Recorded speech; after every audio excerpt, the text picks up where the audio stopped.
Africa and Secretary of the Anglican Communion Environmental Network, in the person of Reverend Dr.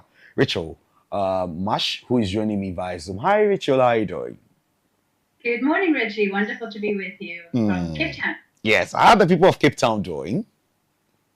No, we're well, thank you. Yeah, we've had a very few hot weeks, but I think now we're coming through it, and we've just had a little bit of a blessing of rain this morning, so we're glad. Interesting time. 2024 had started. As a person who is very, very environmentally savvy, among other things, there, when you look at what is happening, the patterns of the rains, how summer, the winter experiences in sun in Europe and other parts of it, what would you say overview as the year has been like, so far as climate issues and environmental issues has been like in the year 2024? So for us in South Africa, you might know that Cape Town, a few years ago, we suffered a very bad drought. In fact, we were the first major city on the planet that almost had all our taps turned off. Because for 3 years, the level of the dams went down and down. And then the city said at some point they would turn off all the taps. And they were even putting in standpipes, so we were going to have to queue to get our 20 liters of water. So we know that climate change is real, and we were quite concerned because we're entering into that cycle. There's a cycle of climate which is called El Nino and La Nina, and we were worried that we were going to come into another few years of drought. But we've just heard that that cycle is now coming to an end, and we're hoping and praying for good rains this year. Our dams not too bad, but we know that if you have bad rains for a couple of years, they can really go empty. And then the other thing is during the summer we get a lot of fires. Some of them small, some of them just the grass burning, others are people's homes, others are large areas of forests. And we heard that since October, we've actually had 17,000 fires in our region. Wow. That the fire department has been dealing with. So as it gets hotter and hotter, then you see a lot more fires. And then in other parts of the country, Durban has suffered some very heavy rains, a lot of damage to properties, some loss of life. So they tend to suffer from flooding, and we tend to suffer from drought and from more fires. Awesome. Anyway, we just hope that maybe residents and a group of South Africa will put themselves in readiness and then also in check so far as these fires are ongoing. But broadly, let's start our conversation. I've had conversation with folks in this part of the world who really do not understand or want to accept that the world is at a point of climate change. The world is at a point where our environment is suffering a lot of injustices. But let us open up the conversation. When we talk about climate change in general, what is it? Okay, Reggie, let's start from the very beginning. So our planet is surrounded by a level of atmosphere which keeps us at the right temperature for life, because we're actually too close to the sun, to be honest. If we didn't have the atmosphere keeping the planet at the right temperature, we would be too hot. Now, this level of atmosphere it's quite thin. It's only about 150 kilometers wide. Imagine if you could drive straight up, you could drive through it in 1 hour. So we have this thin layer of atmosphere around our planet. Imagine the Earth was a soccer ball. I know you guys are very good at soccer, much better than South Africa.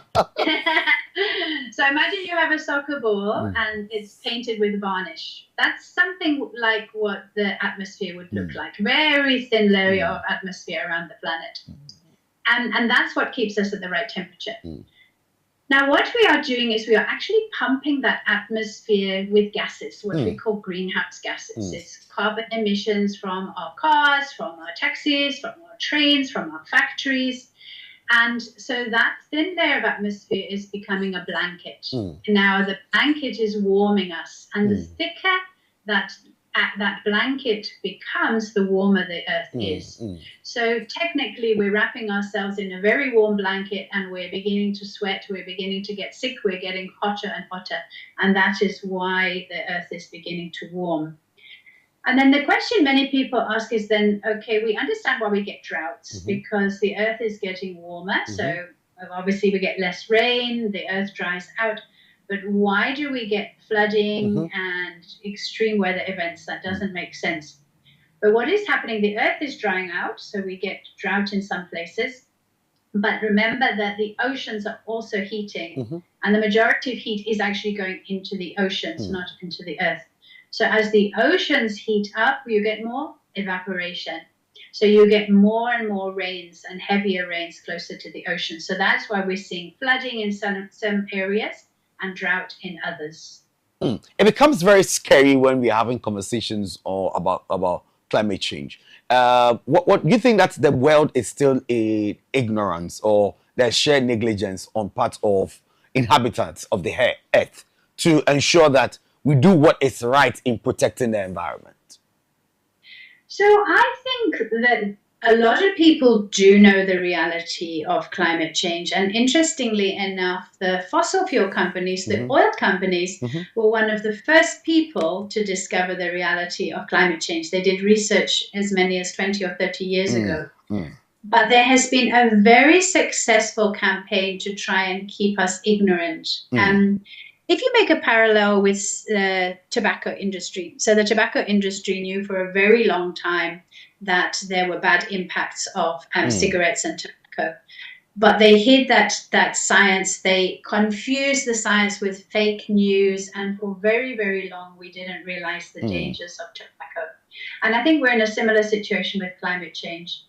People do know about it. The scientists know about it. They're trying to tell us, but there's this fake news that goes around. There's this confusion about it. And a lot of that is actually coming from think tanks, from the fossil fuel companies that are trying to confuse us. But the science is extremely clear. There is what we call the IPCC report, which is they gather together information from literally hundreds and thousands of scientists. And the science is very clear that the Earth is warming. And secondly, that warming is being caused predominantly by human activity. Okay, now let's come to the IPCC's report, which is indicating that the global average temperature has risen by 1.21 degrees Celsius since the pre-industrial period and is likely to reach 1.5 degrees Celsius between 2030 and 2050 if this continues to increase at the current rate. And then you've made mention of human activities. Let's know specifics. What are some of the human activities that is contributing to climate change? Okay, so the biggest one is the burning of oil and gas, and coal. So that might be, for instance, our electricity use, because we're burning coal to make electricity. South Africa, for instance, we've got some of the most dirty electricity on the planet because most of our electricity is coming from coal. So it's the burning of coal, and then it's the burning of petrol in our cars and in all our forms of transport, and then it's the burning of gas. So those are the predominant ones. But then there are other areas which we need to understand. So for instance, agriculture. So small-scale agriculture, organic farming actually heals the soil because it holds the carbon in the soil, because you're constantly putting more compost, more leaves onto your soil, so it's keeping the carbon. But when you start doing massive commercial agricultural farms, they turn the soil and the carbon is released into the air, the topsoil is washed away, and then they have to put on artificial fertilizers, which actually many of them are made from oil. And then so agriculture also then really lets a lot of carbon go into the atmosphere. Then the other major one is deforestation. Obviously, a tree, we know that a tree is taking in oxygen and is taking in carbon dioxide and releasing oxygen. So a tree is a carbon sink. So the carbon is going into the tree. When you cut the tree down to burn it or for logging and it breaks down, then you're releasing carbon. So deforestation, commercial agriculture, and then all our burning of fossil fuels. And then there's another one that many people aren't aware of, which actually is our building industry. Because concrete also releases a lot of carbon emissions when you are making the concrete, because you're mixing those chemicals, the lime, releasing carbon into the atmosphere. So those are the major ones, and then there are other smaller ones. But also the methane from our agriculture and from cattle farming and so on is also another major one. But there are others, but those are the main ones that we need to know about. Having understood clearly what these activities are causing, people are still not in the know of the dangers of climate change. What is the world experiencing currently, as I speak to you this morning, as a result of climate change? So the news that's come out just now is that we actually have passed the 1.5 degree increase in temperature. For the whole of last year, we were 1.5 degrees increase over pre-industrial levels. Now, if you think 1.5 degrees, you think, well, that doesn't sound very much. But remember, that is the average. So for most of Africa, our increase is going to be maybe double that currently, like 3 degrees. So if you look at that increase, you'll see there's an increase in super hot days. To give an example, here in Cape Town, for us, a really hot day would be like 38. So now imagine we're going to get more and more days that are maybe 41 degrees. There's a big difference between 38 and 41. You know, the kids can't study, the people who are working outside, you have to cancel all the sports for the kids. It becomes a big difference. And then we're seeing massive changes in the North and the South Pole, where the ice is melting, and it's melting faster and faster. And I think the scary thing is that the rate of change speeds up. Let me give you a few examples. So I mentioned fires here. So we have our forests, and if the temperature increases, then there's a lot more dry leaves and broken branches and so on. So it becomes hotter and hotter. You get more fires, then you burn more of the forests, releasing more carbon. So then you're creating more carbon dioxide. So it begins to speed up. And another example is the ice at the North and the South Pole. Now, we know that the color white reflects heat, don't we? Like you wear a white shirt, you feel cooler than if you wear a black shirt on a hot day. Because white reflects. So ice reflects the heat back out into space. Now, when the ice melts, you're left with dark blue water. So that then is taking the heat in, and the water heats faster, melting the ice faster. So you get that speeding up, what we call is a feedback loop, where the hotter, the warmer the water becomes, the faster the ice melts, and that makes the water heat up more. The more the forests burn, the more carbon is released. The drier the forests become, the more they burn. So now that we are passing, I would say we have passed or are passing the 1.5 degrees limit. We're now seeing a speeding up of climate change. And the reality is that the devastation, they say we are all in the same storm, but we're not in the same boat. And I think that's an important thing for us to realize with climate change. You can have oceans rising in Miami, and you can have oceans rising in Maputo in Mozambique. In Miami, they have funds, so they can raise the level of the roads, they can put in bridges, they can do whatever they need. In Maputo, they don't have money. So Mozambique, for instance, will take out a loan to mend infrastructure after flooding, and they're left with debt. So again, you're getting the poverty. If you go to rural areas and there's a flood, people will lose their land, they'll lose their homes, they'll lose their schools, the clinics are destroyed. In an urban setting, there may be heavy flooding, and maybe the houses are stronger and they don't have the same impact. So climate change, the flooding, the droughts, is predominantly impacting on the poorest of the poor.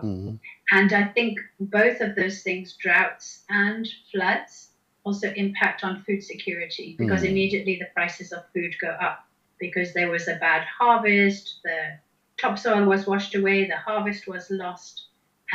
So climate change, we should actually always talk about climate injustice. Climate change is climate injustice because the poorest of the poor are most impacted. Interesting. So if we are all being affected, and then we are in a storm, but we are all not in the same boat, what then happens to countries or countries or people that are poor and vulnerable, what are they to do in the midst of all these challenges? So first of all, they need to be pushing for climate justice at these different international meetings that we gather. And you've probably all heard about the COPs. That's when the United Nations climate change meetings, when all the countries come together. And one of the things that was successfully negotiated is what we call a loss and damage fund. So the loss and damage fund is funds for countries which have been impacted, as I give the example of Mozambique, one of the poorest countries on the planet, and one of the countries most impacted by sea level rise, by flooding, by hurricanes. They are constantly having to replace infrastructure, and all they are doing is increasing their debt. So they need funds from the global community, particularly from those who are causing the problem, so that they can build their infrastructure. So that loss and damage fund has been set up. Unfortunately, the problem is that the nations are not paying into it the amount that they should. So we need to push for nations to pay the amount that they need to into loss and damage. The second thing is that countries need to emphasize what we call climate change adaptation, which is building resilience. So helping people to find new ways of building their homes. For instance, another example from Mozambique, rather than building in adobe or mud, for people to actually build with bricks. So teaching people to make their own bricks so that they can build stronger homes. And helping people with climate smart agriculture. What kind of planting methods and growing methods can we use that need less water, less irrigation? How do you protect your small farm from the flooding? So those teaching agricultural methodologies also need to take place to help people to be able to adapt to those changes. And then, of course, the big one, countries need to reduce their carbon emissions. The good news is that the world is changing. And it looks like this year probably will be the year when we begin to reduce the amount of carbon emission that is going out. Predominantly big moves towards electric vehicles, huge moves globally towards solar energy, particularly rooftop solar. We're seeing a big drop in new coal plants and oil and gas as the world shifts. And the important thing is that solar energy and wind energy are now significantly cheaper than other forms of energy. So we'll see this transition speed up. So we need to push to make it happen faster and faster, and really hear the cry of our brothers and sisters who are really struggling and affected by climate change. Rich, I don't know if probably you visited Mozambique. I know you travel quite frequently because of your work. But have you been to Mozambique? I had conversations with my friends at because of the network. My friends around the Pacific, they talk about IC rising levels, the heat, among other things, at the Caribbean and what have you. What really is how are they able to live in the midst of all these challenges, in the midst of this climate injustice? How are the people faring there?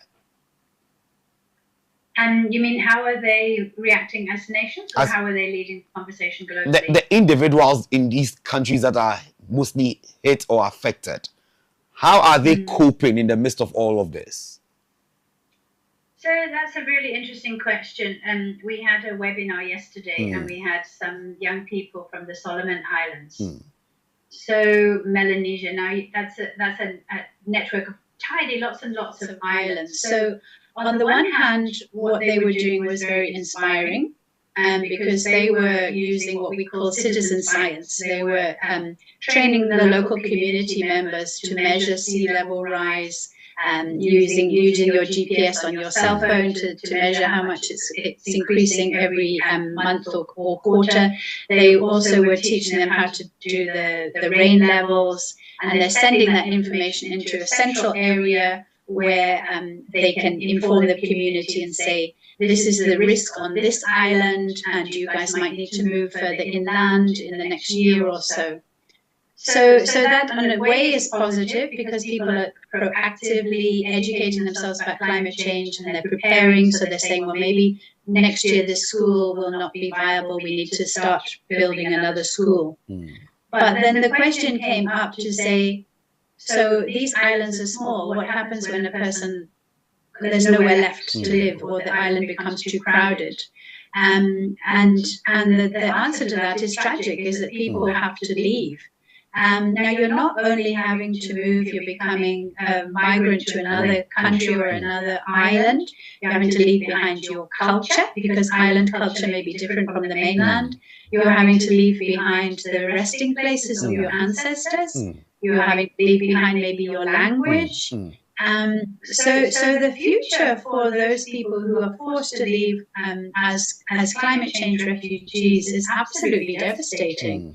And imagine you go from a small island in Polynesia or Melanesia and you are suddenly living in Australia. It's like you've lost everything: your culture, your home, your language, your way of life, as I say, the resting place of your ancestors.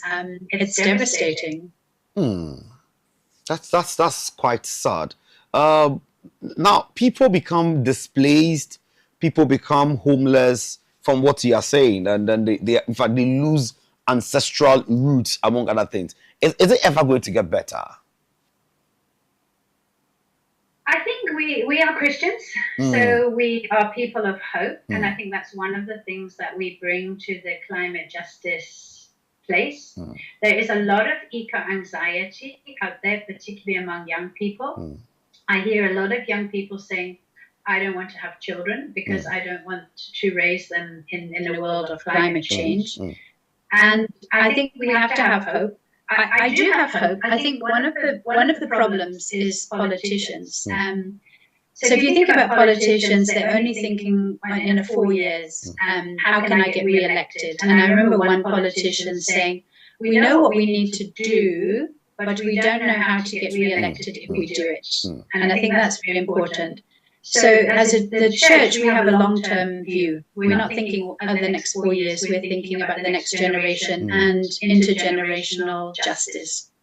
So the world is changing, as I say. It's not changing fast enough, but I'm getting a lot of hope now when I see the incredible growth in renewable energies. It's happened much faster than I ever thought it would. And now that we're into the situation where it is cheaper, the economics of it will now, countries will be like, well, we don't want to start a coal-powered fire station. It's too expensive. Let's rather go renewable. And the faster it happens, it's now going to become like that exponential curve when it goes faster and faster and faster. So that gives me a lot of hope. There will definitely be massive and increasing damage from climate change because, yes, we are maybe peaking and we're beginning to drop, but we're still pumping more carbon emissions into that blanket, and we will continue to do so over the next 10 or 20 years. And so it's only when we reach what they call net zero, when we stop producing additional carbon emissions and we find ways of pulling in the carbon through reforestation, through improving our soil use, and through some of the technical small-scale things we've got now, that we will actually begin to pull some of the carbon out of the atmosphere. So we've still got another 10 or 20 years of increasing carbon change, carbon emissions. So the future is very tough, particularly for the poorer nations. And it's really important that we do everything we can to adapt, but also to stop pumping more carbon into the atmosphere. Now, you made mention of politicians. Let me come to it, and then the issue of the lost and damaged conversations that came out from COP. What mechanism at these higher levels is the UN putting in place that politicians, government officials who are probably given some funds for restoration, among other things, are put on its toes to ensure that monies that are meant to be injected into the restoration of the environment are not used for political activities and campaigns and corrupt activities as well? What are we doing? Sure, that's a very huge question, because at the end of the day, the United Nations can't force people to implement the pledges. So let's start with those who are making pledges towards loss and damage. For instance, maybe the United States says that they're pledging a certain amount. Now we know we've got elections coming up. Maybe a new president will come in and they'll say, no, we're not going to give money to loss and damage. So the United Nations can't enforce that, unfortunately. But the people of that nation can put pressure on the government to say, we promised 2 billion, where is it? So at that stage, it's the citizens of that country. So we, from the impacted countries, we need to work with NGOs, with faith communities in those countries to say, you guys promised this and you're not paying it. You put pressure on your political leaders. They made the promise, they must now implement it. So the United Nations level, they can't implement. It's now the role of citizens to put pressure onto their own governments. And when it comes to corruption, I wish we knew the answer to corruption. We certainly don't have that answer in South Africa. It's quite the same in Ghana as well, where we don't have the keys and solutions to corruption. But anyways, but I see a gap. I see a gap where leaders from faith-based organizations, concerned countries are at one space having big conversations on climate change, where I see local communities alienated from the conversations and not really aware of what is happening.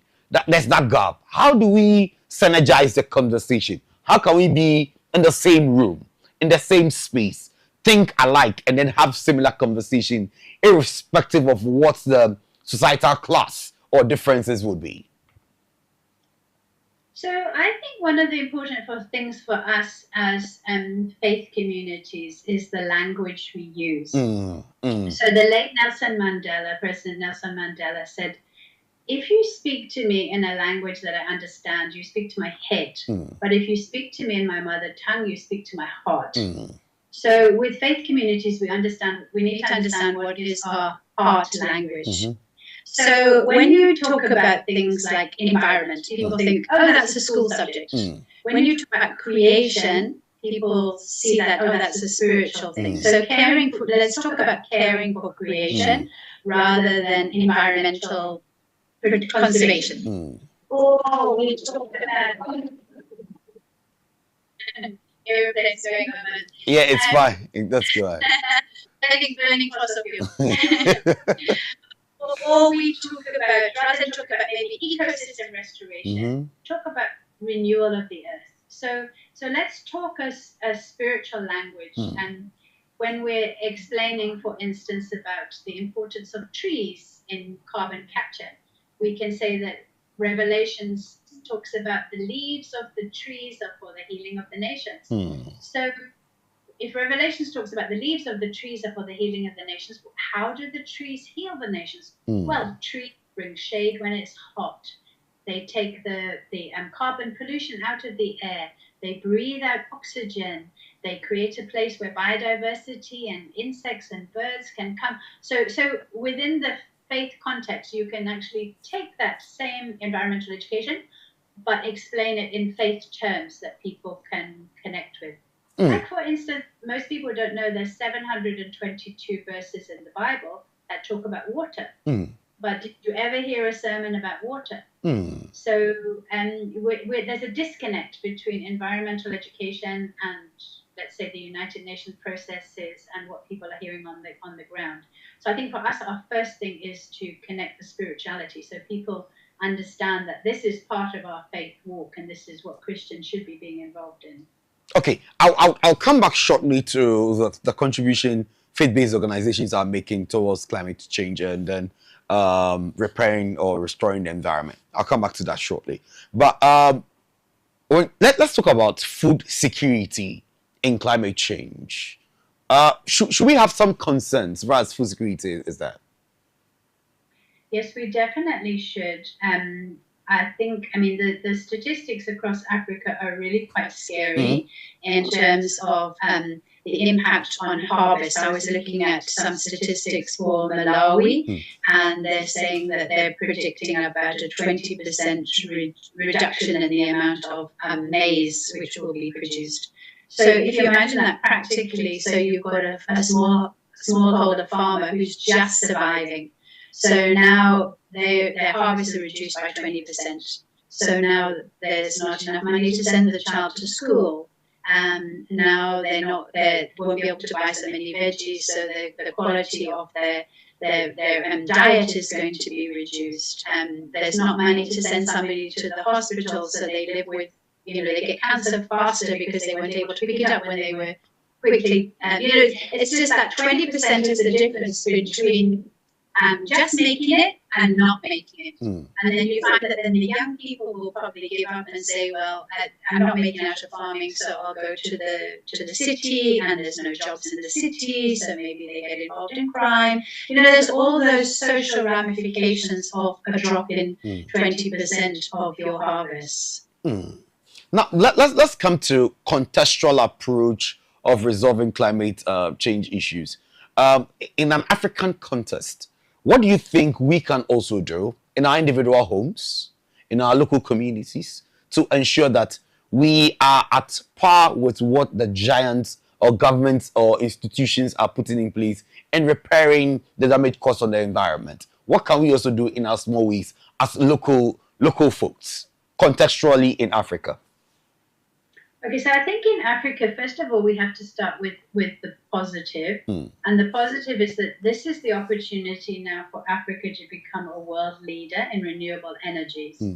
And for a long time, we've been dominated by the Middle Eastern countries with their oil and whatever. But we've got the sun and we have got the land, and we can become world leaders in renewable energy. The challenge is that we must localize the production. So it's not going to help us if we're importing all our solar panels from China. It's not going to produce jobs. So what can we do to produce jobs? So the first thing is we need to educate our young people. So we need to look at our colleges, and are our colleges actually teaching young people about renewable energy so that they're ready for those jobs when they come up, and we don't have to outsource to technicians from Europe or whoever. So can we become the world leaders in solar energy, in wind energy, in renewable energy? So that's the big one. Africa is very good at innovations. So for instance, I hear that in Kigali now, there's a lot of solar mopeds. And what they do is the garages are now having the batteries, and they swap them in and out. So you don't have to wait charging up. You just swap your battery in and out. So what are the innovations that we can come up from in Africa that could be maybe then exported to other parts of the world? So it's educating ourselves, but looking to the future and not always looking back, and seeing this as an opportunity for green jobs, for young people to progress. Then what is my personal impact on the planet, me and my family?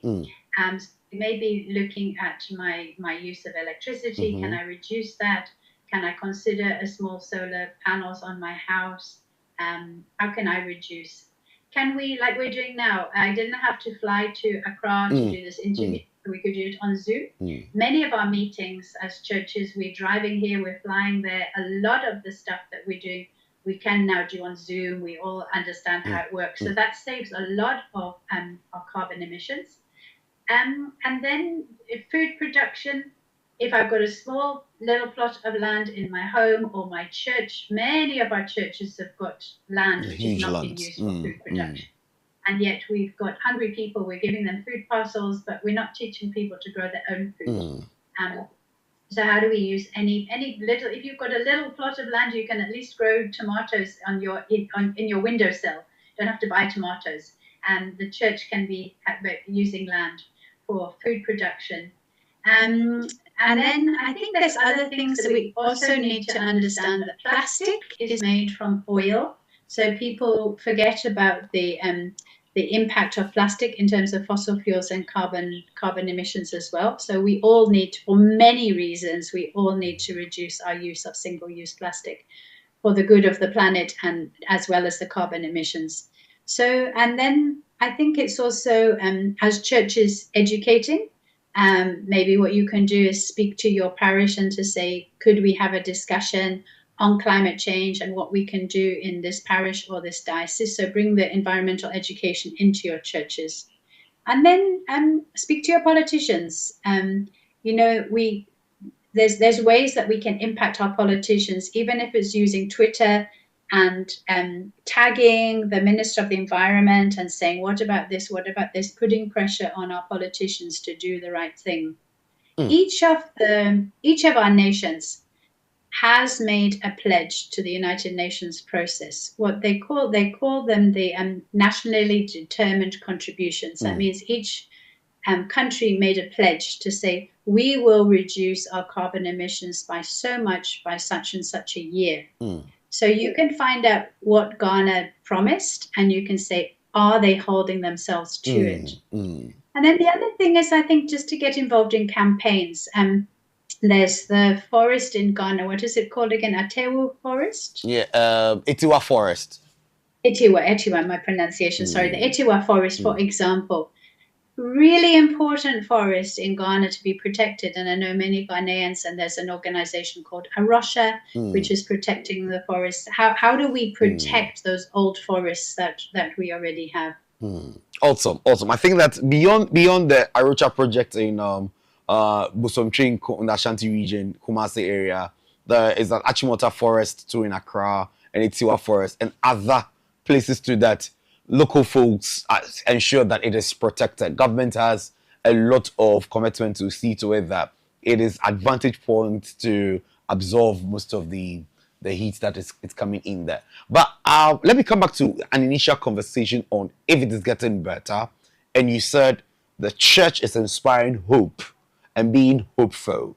Now, what is the contribution of the church or faith-based organization largely when it comes to conversations of climate change, conversation of renewable energy, conversation of repairing the damage that human activities and some natural activities have also caused, the impacts and the effects of climate change? What is the church doing?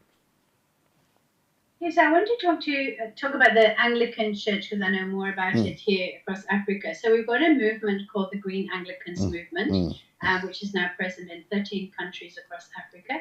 And when the Archbishop of Canterbury was here for the ACC, he launched the local one in the Diocese of Accra.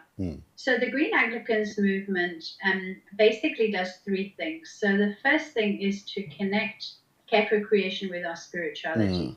So what is the Bible telling us about it? And we do eco-theology courses. We just did an online course for clergy and lay people with input from 12 different speakers from 11 different African countries. It was really amazing hearing the voices coming on from Zimbabwe and Rwanda and everywhere. So how do we connect? So just two simple examples. So when God placed Adam and Eve in the Garden of Eden in Genesis 2:15, God told them to work the land and take care of it.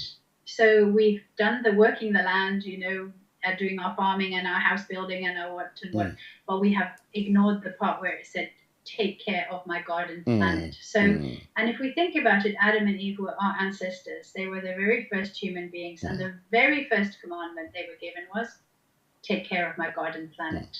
We like to jump to Moses with the 10 commandments, but we're like, what about the first commandment, which was take care of my garden planet? And then one of the most popular verses, John 3:16, God so loved the world that he sent his only begotten son. I think the first verse we learned in Sunday school. The interesting thing is that the word, we tend to think God so loved the world. I'll be like, oh yeah, God so loves the people in South Africa, in Ghana, in China that he sent. And it's not about the people. It says God so loved the world. And if we go back to the Greek, it says God so loved the cosmos. So if you say God so loved the cosmos that he sent his only begotten son to save us, then God sent Jesus to not just save the human beings, but to save the whole cosmos. That means the ecosystems and the animals and the forests. And so we must also be co-creators with God and help him to save the whole of the cosmos. So just those are a couple of very simple, short examples. But the Bible is full of the mandate for us to care for creation. And I think for a long time, because of colonialism and the type of Christianity that came to Africa, we have been very focused on me and God, the individual and God, and forgetting that God, the gospel is much more holistic. The gospel is calling us to care for the whole of creation.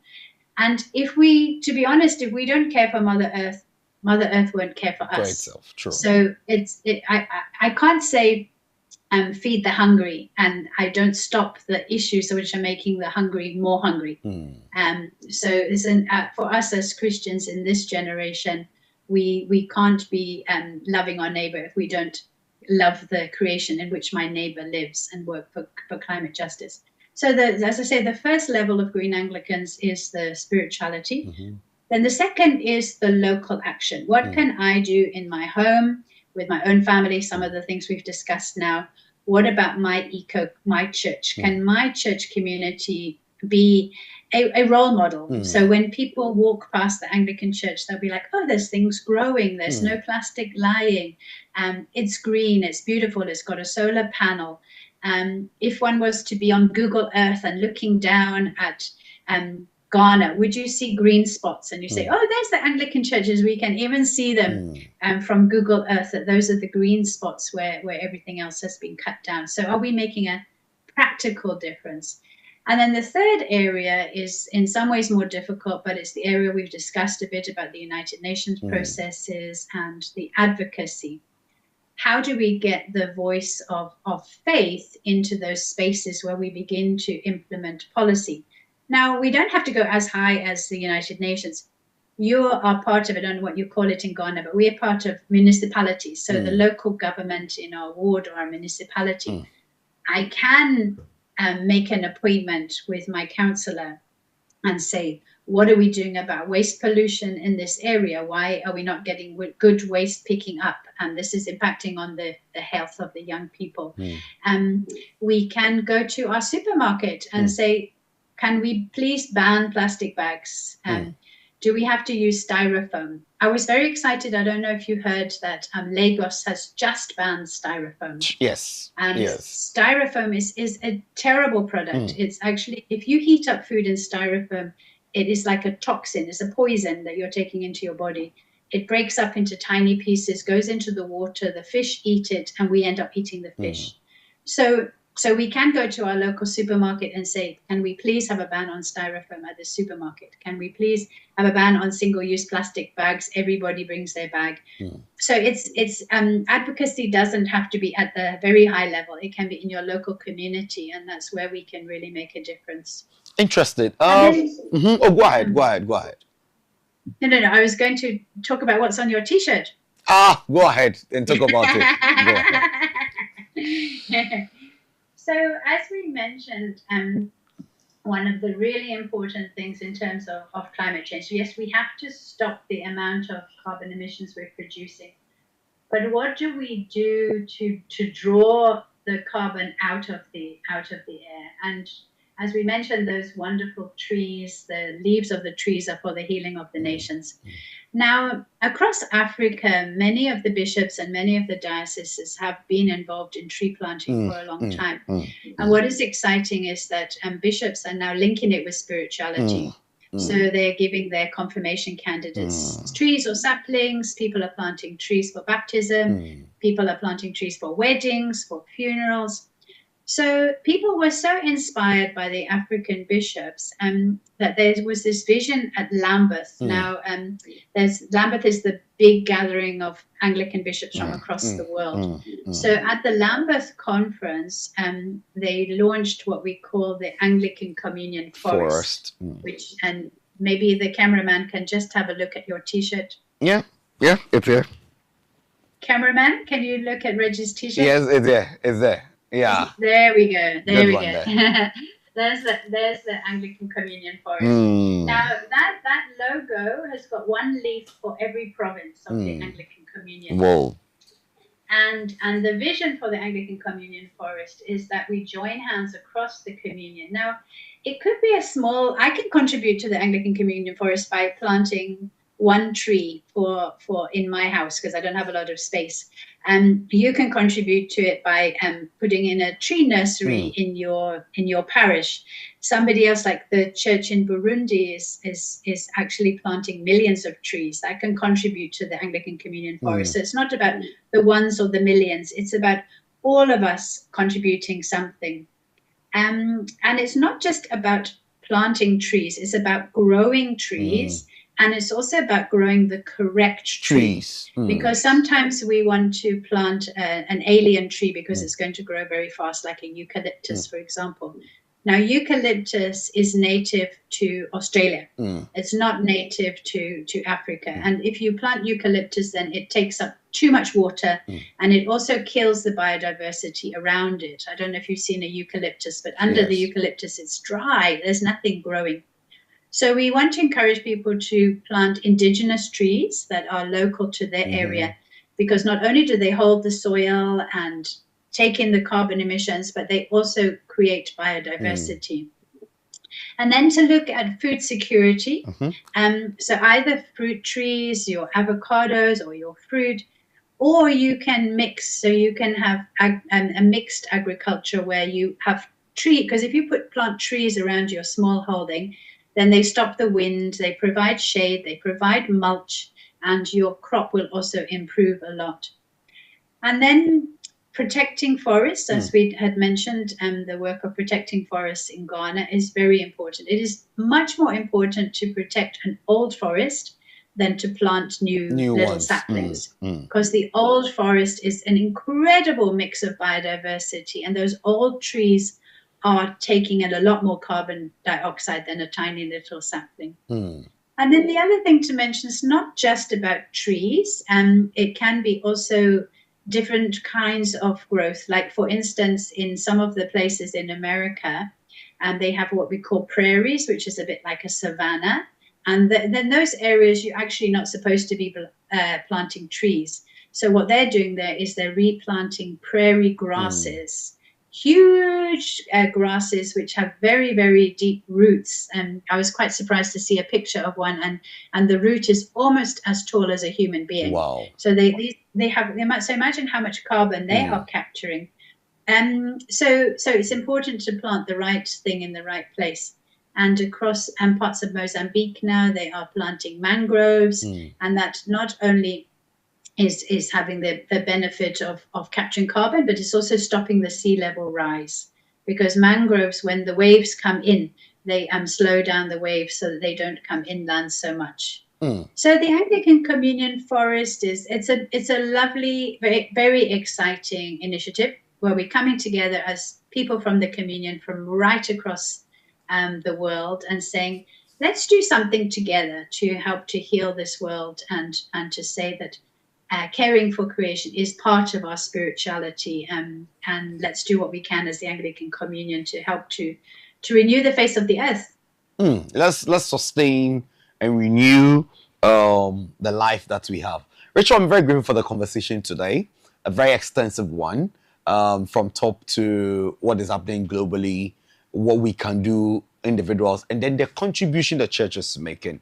Let me commend you for the efforts you put into the Anglican Communion Environmental Network. Let me commend you for spearheading and charging young people for the Green Anglican movement.